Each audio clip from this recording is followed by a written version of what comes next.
હવે આગળ વાત કરીએ રાજકોટની। રાજકોટમાં રફતારનો કહેર ફરી એક વખત સામે આવ્યો છે। મહિલા કોલેજ અંડરબ્રિજ પાસે કાર ચાલકે અકસ્માત સર્જ્યો છે। બેફામ કાર હંકારી અને બ્રિજની દિવાલની સાથે અથડાવી કાર।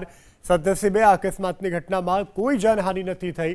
પોલીસે કાર ચાલકની અટકાયત કરી અને વધુ તપાસ પૂછપરછ શરૂ કરી છે।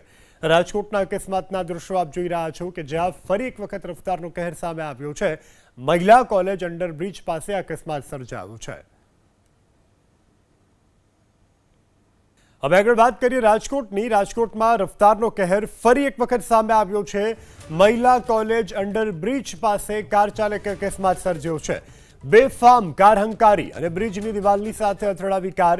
સદનસીબે આ અકસ્માતની ઘટનામાં કોઈ જાનહાનિ નથી થઈ। પોલીસે કાર ચાલકની અટકાયત કરી અને વધુ તપાસ પૂછપરછ શરૂ કરી છે। રાજકોટના અકસ્માતના દૃશ્યો આપ જોઈ રહ્યા છો કે જ્યાં ફરી એક વખત રફતારનો કહેર સામે આવ્યો છે। મહિલા કોલેજ અંડરબ્રિજ પાસે અકસ્માત સર્જાયો છે।